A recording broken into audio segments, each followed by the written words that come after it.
Hello everyone, good morning, शुभ बिहानी। आज हामी चाहिँ विशेष मेरो प्यारो जन्मघरदेखि म बस्ने ठाउँमा मेरो प्यारो सुर्के जाँदैछु है। ल यहाँको अवस्था यस्तो छ, हिँड्नु परेको छ, गाह्रो भइरहेछ हैन। के गर्नु, गाउँघरमा हिँड्नै पर्यो हैन, दुःख त भइ नै हाल्छ। साथमा मेरो दिदी बहिनी साथीहरू पनि हुनुहुन्छ धेरैजना। रमाइलो भइरहेछ, जे होस् एकदमै रमाइलो भइरहेछ। डाँडापाखाको बाटो हैन, गाह्रो त भइ नै हाल्छ हैन। के गर्नु, आफ्नो प्यारो जन्मभूमि पनि प्यारो नै लाग्छ हैन।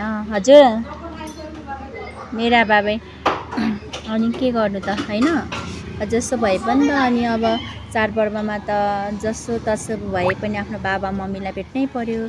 ल मेरो दिदी र बहिनी है, यस्तो छ जङ्गलहरू एकदम।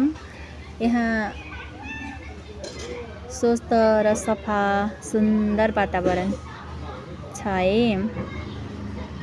हिँड्दैछौँ समय कति लाग्छ हैन, अब थाहा त छैन। अझ हिँड्नुपर्छ, के गर्नु, डाँडापाखाको बाटो हैन, हिँड्नै पर्छ, नहिँडिकन त हुँदैन हैन। गाह्रो भइ नै हाल्छ, के गर्नु हैन। अब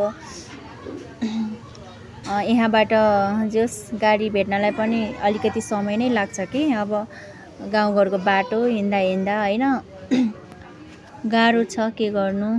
ठिकै छ, तैपनि केही छैन।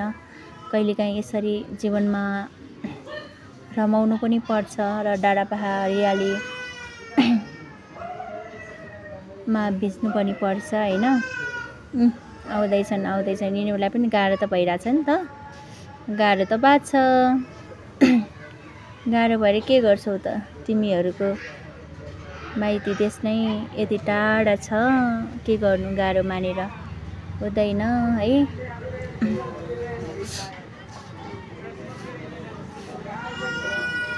ठिकै छ है। अवस्था छ पारी। मेरो बेबीहरू सबैजना बस्नु भएको छ र मेरो बाबुहरू पनि अगाडि गइसकेका छन् त। हिँड्न सक्दैन भनेर मैले बिस्तारै हिँड्न लगाएको थिएँ नि त है।